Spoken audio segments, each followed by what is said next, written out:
करने जा रहे हैं, जो हर एक एस्पायरेंट, हर एक स्टूडेंट, चाहे वो यूनिवर्सिटी का हो, चाहे वो कॉलेज का हो, चाहे वो स्कूल का हो, चाहे वो बिजनेसमैन हो, उनको सब लोगों को एक मसला ज़रूर दरपेश आता है, वो है अंग्रेज़ी लैंग्वेज का। क्योंकि अंग्रेज़ी लैंग्वेज हमारी एक नेटिव ज़बान नहीं है, इसलिए हमारे पास मसले होते हैं। अंग्रेज़ी इम्प्रूव करने के लिए आज हम आपको 5 टिप्स बताएंगे जो सबसे कारआमद होंगी और बड़ी इफ़ेक्टिव होंगी।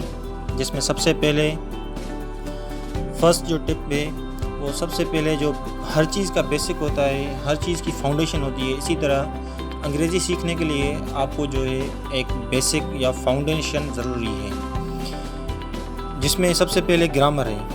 ग्रामर में बहुत सारी चीज़ें आ जाती हैं। For example parts of speech हैं, टेंसेस हैं, एक्टिव पैसिव है, डायरेक्ट इनडायरेक्ट नरेशन है और सब्जेक्ट वर्ब एग्रीमेंट है। ये चीज़ें जो है आपको पढ़नी पड़ेंगी पहले, जिस तरह से आपको पता हो कि ग्रामर की कोई गलती तो नहीं कर रहे हैं। क्योंकि अंग्रेज़ी के लिए ग्रामर एक प्री रिक्विजिट है, एक प्री कंडीशन है। जब तक आपको ग्रामर नहीं आएगी तब तक आप अंग्रेज़ी सीख नहीं सकते। इसके लिए जो ग्रामर के लिए है, ग्रामर इम्प्रूव करने के लिए आपके कोई भी 1 या 2 बुक उठा सकते हैं। स्पेशली CSS एस्पायरेंट्स जो हों, PMS की तैयारी जो कर रहे हों, उनके लिए तो रैन एंड मार्टिन और टू द पॉइंट बहुत ज़रूरी है। एक जो बंदा बिगनर है वो सबसे पहले to the point book start करे और उसके बाद जो है रैन एंड मार्टिन जो है ना उसकी एक्सरसाइज करें। टू द पॉइंट में बहुत एक्सरसाइज दी हुई हैं और बड़े प्यारे तरीके से जो चीज़ें बताई गई हैं। वो एक बिगनर के लिए, वो उर्दू स्पीकिंग के लिए, वो किसी भी पाकिस्तानी के लिए या किसी भी और हिंदी या उर्दू में समझने के लिए वो बुक बहुत अच्छी है। उसके बाद आपको रैन एंड मार्टिन एक बहुत इंटरनेशनल लेवल की स्टैंडर्ड बुक है और वो हायर ग्रामर स्कूल की बुक है जो रैन एंड मार्टिन ने लिखी है। उसमें एक्सरसाइजेज जो हैं आपको फर्स्ट पेज से स्टार्ट करना है और लास्ट पेज तक जो भी उनकी चीज़ें हैं वो सारी कंप्लीट करनी है। जो स्पेशली एक्सरसाइज दी हुई हैं वो बड़े अच्छे तरीके से करनी है और चीज़ें जो है ना आपको नोट करनी है। जब आप ग्रामर से निकल जाते हैं, ग्रामर आपकी इम्प्रूव हो जाती है, तो आपका सेकंड स्टेप आता है, वो प्रैक्टिस होता है कि जो ग्रामर आपने पढ़ा है वो प्रैक्टिस करनी है। और उसके साथ साथ जो है ना राइटिंग की, इंग्लिश सीखने के 2 तरीके होते हैं, स्पीकिंग और राइटिंग। और स्पीकिंग के लिए आपको जो है लिसनिंग बड़ी करनी पड़ती है और प्रैक्टिस स्पीकिंग की करनी पड़ती है। और राइटिंग के लिए आपको जो है एक रीडिंग करनी पड़ती है और उसके साथ ही साथ आपको लिखना पड़ता है। तो आपको ये दोनों प्रैक्टिस करनी पड़ेगी। अगर आपको इंग्लिश स्पीकिंग का मसला है तो के लिए आपको प्रैक्टिस करनी पड़ेगी।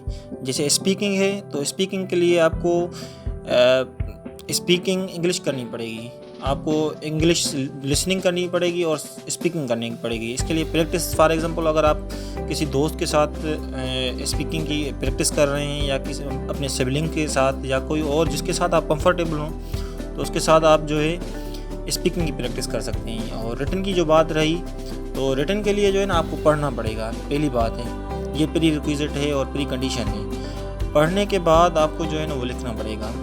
फॉर एग्ज़ाम्पल अगर आप कुछ चीज़ें लिखना और पढ़ना चाह रहे हैं, जो एस्पायरेंट्स होते हैं स्पेशली उनके लिए न्यूज़पेपर जो है ना पढ़ना ज़रूरी होती है, क्योंकि वो करंट अफेयर्स आपके काम आएगी। करंट अफेयर्स में इंग्लिश एसे में आपकी जो है पाकिस्तान अफेयर्स में काम आएंगी। अगर आपका इंटरनेशनल रिलेशंस होगा, पॉलिटिकल साइंस होगी या इंटरनेशनल लॉ की मतलब जो केसेस वगैरह होते हैं या कंट्रीज़ के जो डिस्प्यूट्स होते हैं तो उन पे आपको पता चलेगा।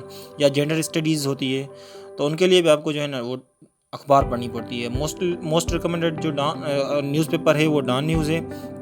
आप सबसे पहले जो है आपको उसमें जो है ना फ्रंट पेज के बाद जो है आपने ओपिनियंस पढ़ने हैं जो आपकी इंग्लिश रिटन के इम्प्रूवमेंट के लिए, क्योंकि वो ऑथर्स के जो डॉन के ऑथर्स होते हैं उनके लिखे होते हैं। और उसमें जो है ना आपको एक तो एक्सप्रेशंस निकालने हैं, एक तो ओपिनियन निकालना है। ओपिनियन में से जो है आपको कुछ वर्ड्स निकालने हैं और उसको बार बार पढ़ना है। मतलब आपको ये नहीं है कि आपकी सारी न्यूज़ पढ़ लें, आप एक ओपिनियन पढ़ लें या एक एडिटोरियल पढ़ लें, उसको बार बार पढ़ें, जब तक आपको वो समझ में ना आए वो तब तक पढ़ें। जैसे मैक्सिमम आपको समझ में आ जाए, 2 मरतबा पढ़ लें, 3 मरतबा पढ़ लें और उसकी जो डिफ़िकल्ट वर्ड्स हैं उनकी मीनिंग निकाल लें और वो कोशिश करें कि अपने जो है ना बुक में उसको राइट अप करते जाएं। थर्ड जो टिप है वो आपकी इंग्लिश मूवीज़ देखना, सीजन्स देखना इंग्लिश, और इंग्लिश ड्रामास देखना। ये आपको लिसनिंग में और स्पीकिंग में बड़ा काम आएगा, मगर ये विद सबटाइटल्स हो। जब तक इसमें सबटाइटल्स नहीं होंगे, क्योंकि नेटिव स्पीकर्स होते हैं वो बहुत ज़्यादा तेज़ बोलते हैं और एक आम बिगिनर बंदे को बड़ी मुश्किल से समझ में आता है, तो इसके लिए आपको सबटाइटल्स बहुत ज़रूरी हैं। चौथी टिप जो है वो अपनी वोकेबलरी जो है ना आपको इम्प्रूव करनी है। फॉर एग्ज़ाम्पल, जैसे मैंने आपको बताया कि अखबार पढ़ रहे हैं तो उसमें से अल्फाज निकाल लें, वो डिफ़िकल्ट वर्ड्स निकाल लें और वो जो है यूज़ करते जाएं। इसी तरह से ऐसे नहीं करना कि आपने वर्ड्स क्रेम करने हैं, आपने वर्ड्स को यूज़ करना है डेली बेसिस पे। मतलब आप एक वर्ड निकाल लेते हैं, 2 वर्ड निकाल लेते हैं, ये बात नहीं कि 50 वर्ड निकालें या 20 वर्ड निकालें, 2 निकालें, 5 निकालें, 10 निकालें, वो आपकी रोज़ाना की राइटिंग प्रैक्टिस में होनी चाहिए। जब तक रिटन प्रैक्टिस आपकी होगी उसमें वो वर्ड्स इंक्लूड नहीं होंगे, वो उनका प्रॉपर यूजेज नहीं होगा, तब तक वो वर्ड्स किसी काम के नहीं होते, वो सिर्फ क्रेमिंग होती है और वो आपके रिटन एक्सप्रेशंस में नहीं आ सकती। अगर इस वीडियो को हम समराइज़ कर दें तो इस तरह से कर सकते हैं कि आपको जो है ग्रामर अपना इम्प्रूव करना पड़ेगा इंग्लिश स्पीकिंग के लिए या राइटिंग के लिए। दूसरा, प्रैक्टिस करनी पड़ेगी, भले आप स्पीकिंग की प्रैक्टिस करें या रिटन की प्रैक्टिस करें, तो दोनों सूरत में आपको जो है ना प्रैक्टिस करनी पड़ेगी। और तीसरा, आप इंग्लिश मूवीज़ देखें और सीजन्स या ड्रामास देखें विद सबटाइटल। और चौथा नंबर जो है आपके इंग्लिश वोकेबलरी आपको इम्प्रूव करनी पड़ेगी।